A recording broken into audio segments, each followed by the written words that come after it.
Hello everyone, thank you for being with us. First I'd like to introduce Chief Sam Taylor from as you know, the Lakeland Police Department. We gave you a briefing last night and you will find that the information that we provide for you today is remarkably close to the initial information that we released.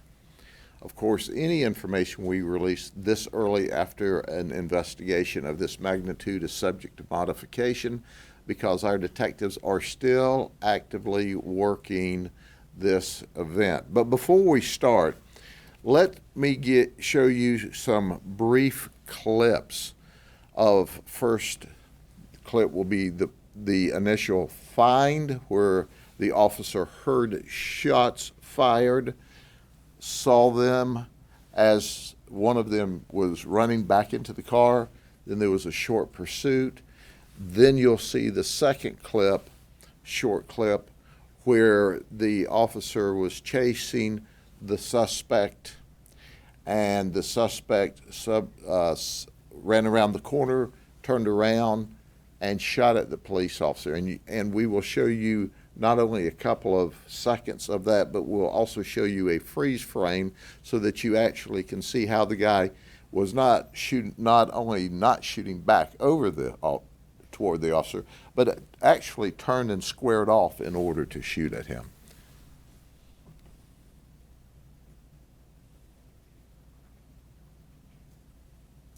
Okay, this was the initial shooting that he heard, and as you see, our suspect, even though he was commanded to stop, he jumped in the car and off they fled. This was from the initial shooting. And this was called in as a dangerous shooting. And the pursuit, now our suspect with the firearm to the left, and you can see the firearm in his hand. The car is left on its own to wander down the street and sideswipe some innocent person that's just trying to get home from work.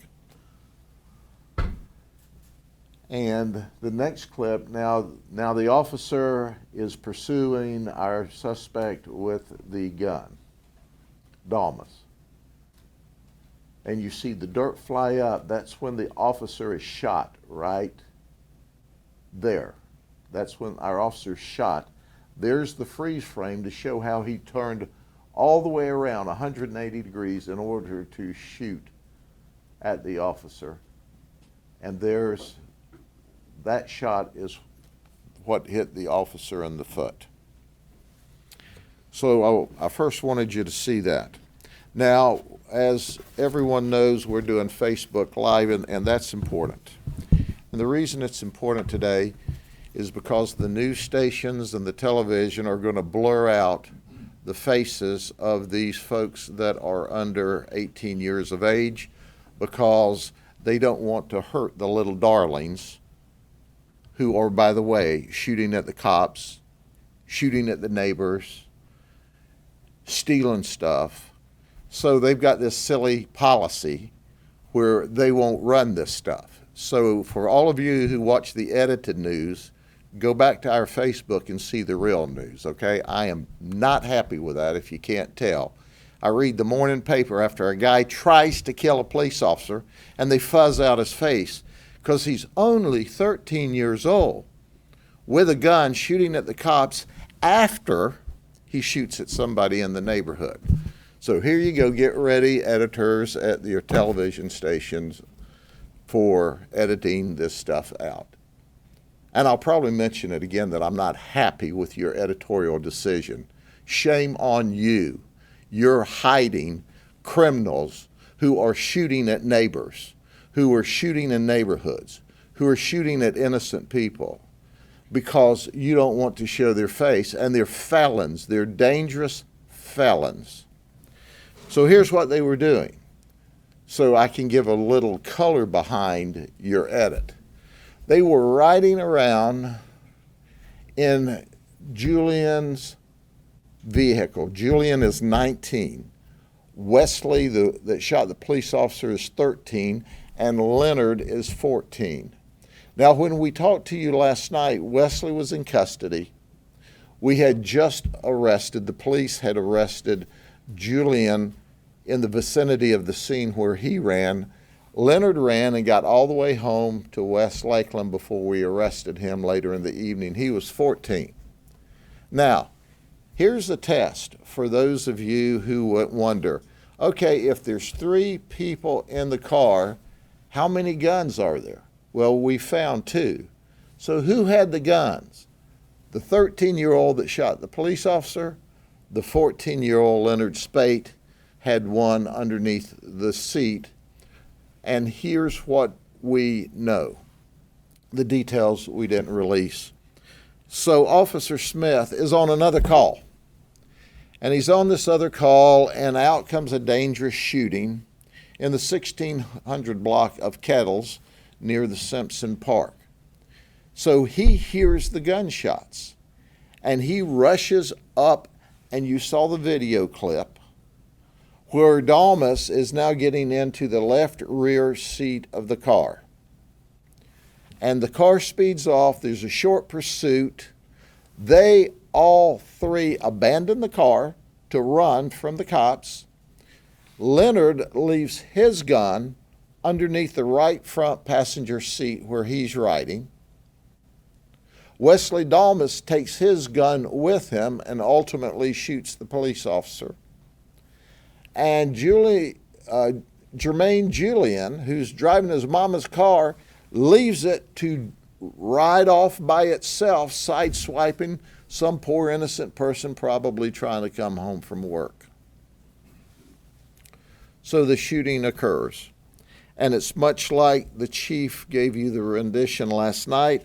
Our follow-up is that Wesley Dalmas intentionally tried to murder a Lakeland police officer. But that was only after they were out cruising. You know what they were doing? They were smoking marijuana. You know, that low-level, nonviolent drug. Let me say that again, because you see, that causes the media to cringe every time I say it. They were all riding around smoking that low-level, nonviolent drug that they call it, marijuana. Well, why were they doing that? Because they were looking for an op. You know what an op is? Opposition. You see, here's what we know. We know that Wesley is an associate gang member. See, he's associates of gang members. Jermaine has been determined to be a gang member at 19. Leonard, at only 14, is determined to be a gang member. So they're smoking dope, riding in the car, looking for an op. What's an op? An opportunity to shoot the opposition. And obviously, they found them because they shot in the direction of someone. Did that someone report to the police? We have no idea who they were shooting at, whose vehicle, whose house, what person they were shooting at, because no one reported it to us. But alas, they won't report it because they normally don't, because their thought is, I know who the opposing gang member is, and I'll go back and shoot at them later. Well, newsflash, you won't get a chance to shoot at these folks because we got them locked up. So now we know that, as the chief reported, the shooting, he turned and shot. He fled on foot again from the police officer. Subsequent to that, he ran around the corner of the next building and hid behind a bush. And Wesley then, when the police officer, Officer Smith, noticed that nobody's here, he looked back, and behind him, he sees Wesley, still firearm in hand, jumps up and tries to get away again, and that's when there's another engagement and Wesley shot. We know this morning that Wesley is shot in the leg and he shot in the left thigh and the stomach. We know that he was carrying a Taurus 9mm semi-automatic. We know that when he spun to shoot at at Officer Smith, at the Lakeland police officer, he shot at him 3 times. We also know that the other firearm was a Taurus 9mm as well. But you know what's interesting about this? Now I'm going to make another group of people not happy, but you should understand that when you leave your firearms in your vehicles at night, this is the thieves that are stealing them. That's right. That's how they got these guns. So far, we've not been able to find where these 2 Tauruses were stolen from. They're not in the computers, which means somebody's not keeping their serial numbers. Do you know that all 3 of these people were on active probation? All 3 of them. What were they on probation for? Well, Leonard was with Wesley the night that they broke into or attempted to break into a car, and it turns out we told you the victim saw them breaking into the car. It was a neighbor, and sheriff's deputies arrested them. We also reported last night that the gun that they had, they stole in that conveyance burglary. Nay, nay. We've since learned that Wesley brought that gun with him to flip handles and break into the car. So I want you to think about this, ladies and gentlemen. The person breaking into your car, seeking your wallet, your cards, your cash, your guns, this guy, even though his chronological age is 13, he's a hardened criminal who will shoot you, because if you'll shoot the cops, you'll shoot anybody. And he was that night arrested with Leonard, who was 14. One of the conditions of both of their probations, among many conditions, was they're not supposed to be together. Let me think. Were they together yesterday? Yes.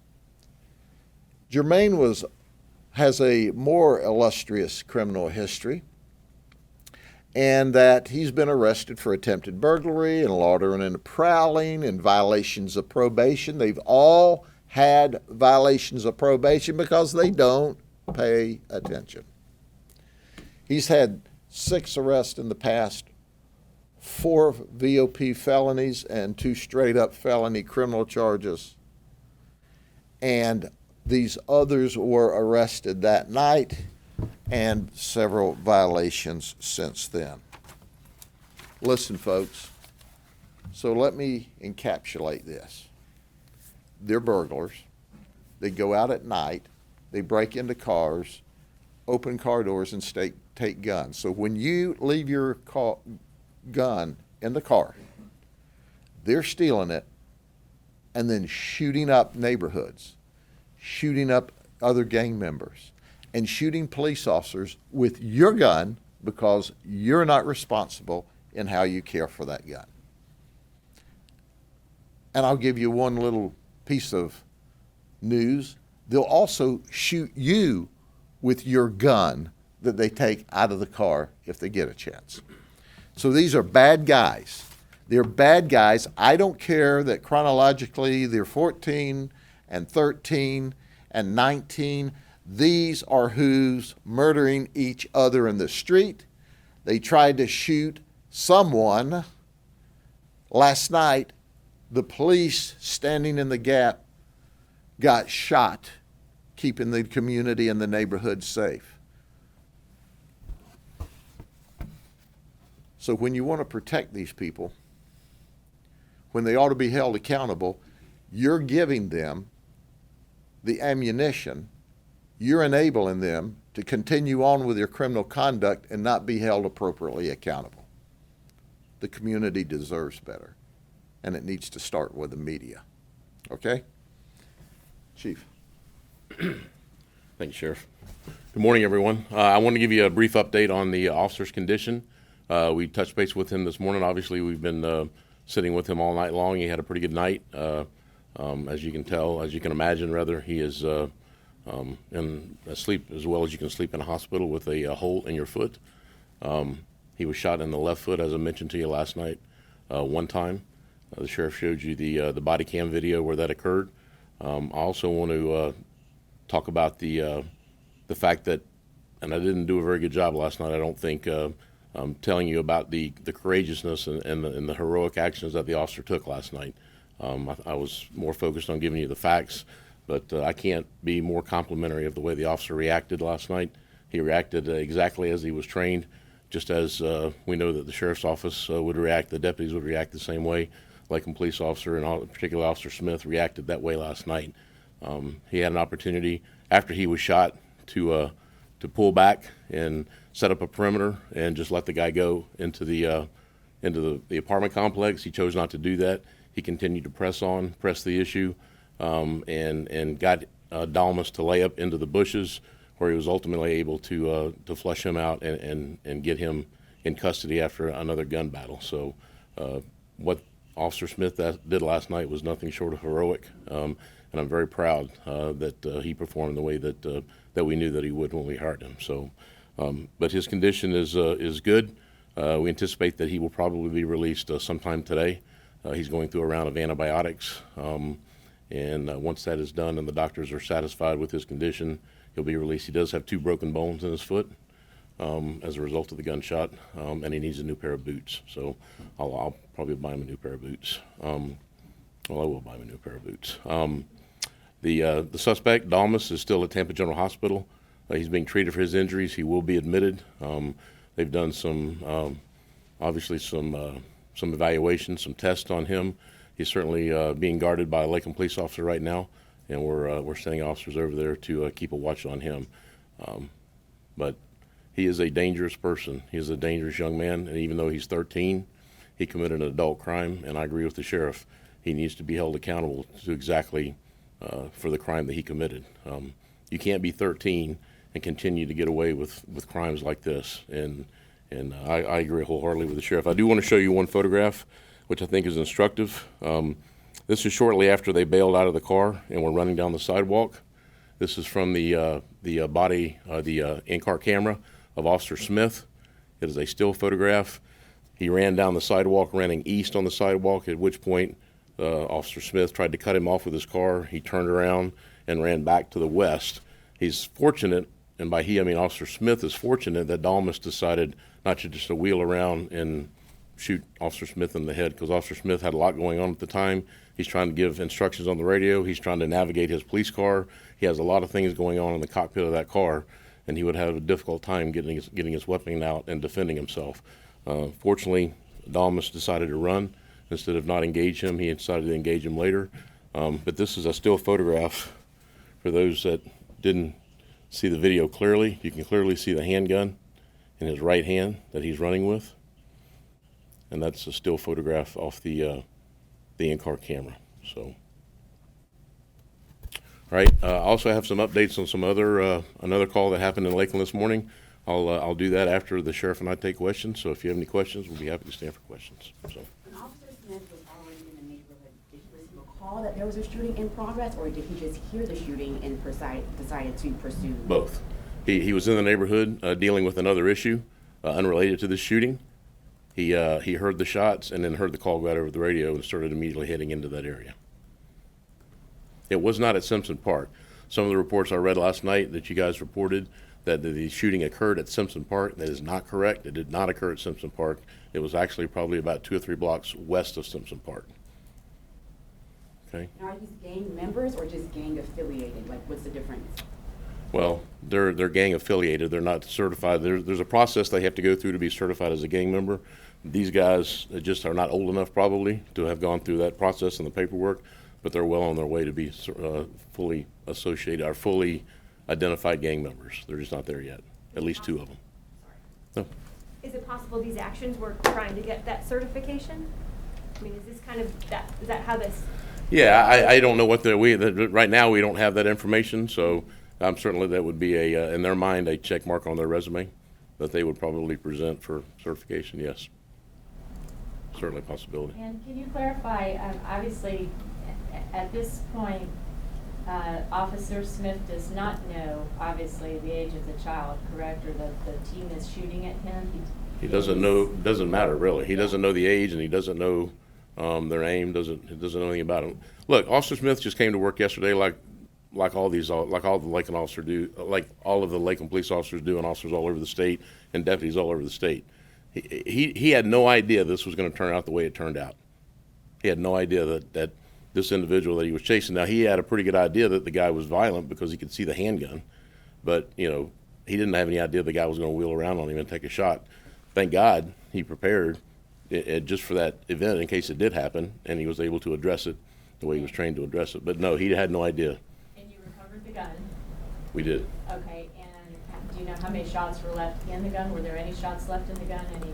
I'll leave that up to the sheriff and the investigators to talk about later if they want. So yes, we do probably have a pretty good idea, but they're still trying to firm that up just to make sure. How old is Officer Smith? And was he one of the ones that were recruited from New York? He did come from New York. He's one of the NYPD officers we recruited from New York. And I would get you the age. If I had to guess, based on my conversation with him last night, I would say late 20s, early 30s.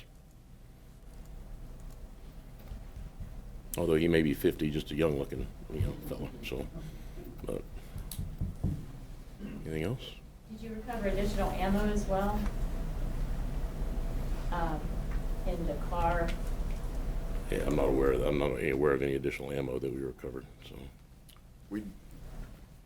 We did recover spent casings from the right front where Leonard Spate was sitting. So it appeared that part of the shots that were fired then or some other time, he was sitting in the right front seat because the casings were all around where he was sitting. And keep in mind, we're still in the initial stages of the investigations. All of those questions will be answered later on. But what should be astounding to all of you, had these violent, dangerous criminals that were under the age of 18 been taken serious on the front end, then this event may not have happened last night. But when it's just like any other person, when you allow them to get away with it and allow them to get away with it, and they are in trouble for a felony, and you give them the gift of probation, and they don't follow the probation, and they don't follow the probation, and they're not disciplined, there's not a line, then they keep doing what they want to do. And yesterday afternoon, they were looking for somebody to kill. Did you hear what I said? And the police officer heard the shots and ran there to protect the community and ultimately got shot himself. But I am sick to my stomach of them going, oh, did you know his age? It doesn't make any difference. If you're old enough to hold a gun and point it at a cop and pull the trigger, you're old enough to be shot or to go to jail. Just saying. Were they dealing drugs? Not at that moment. We don't have any drug charges. They were just smoking drugs and looking for somebody to shoot at 5:30 in the afternoon. Think about it. If you want to talk about chronological age, do you know any children that go, hey, let's get out of school today, get our guns, smoke a little dope, and shoot up some people? These are hardened criminals, and don't be misled by those that want to tell you anything else. And had the people who wanted to coddle them and hug a thug cared enough to give them the services that they needed to get their attention, we wouldn't have been here where they were looking for somebody to kill and then shot and tried to kill a police officer. The only reason Officer Smith's alive right now is he was a bad shot, because he ran around the corner, bladed back around, and ambushed the officer as the officer was pursuing him to take him into custody and to protect the rest of the community from another shooting episode by this guy. Can you explain why he was expelled from school? I don't have any information about school records, and if I did, most of that is protected by law, so I couldn't respond to that if I knew. We confirmed that one of the three individuals lived in West Lakeland. And where? One of the three lived in West Lakeland. I'm assuming the other two also reside in Lakeland? Yes. Actually, I've got all of their addresses here. One of them lived on Kansas. One of them lived in, let me see, West 720 Emma Street. Jermaine Julian, the 19-year-old, lived at 720 Emma Street. Leonard Spate lived at 2581 Chestnut Woods Drive. And Wesley lived at 604 Kansas. This may be a comment more than a question, but I think the reason why the age is important is that we're all horrified. So I think of a 13-year-old kid in middle school getting detention. If it's really bad, you get suspension. Now they're out trying to kill cops. It's just pretty overwhelming. And they're trying to kill cops who are trying to stop them from killing people in the neighborhood. So that should be the story. We got a 13 and a 14-year-old with a gun trying to shoot people up in a neighborhood, driven by a 19-year-old with a long history, and they've all been caught breaking into cars or attempting to break into cars. Is this related to the Iowa Street shooting? Are they related to that gang? There's no indication of that, no. No. Do we know what gang they're affiliated with? We do, but we're not going to talk about it. We don't market for gangs. Right.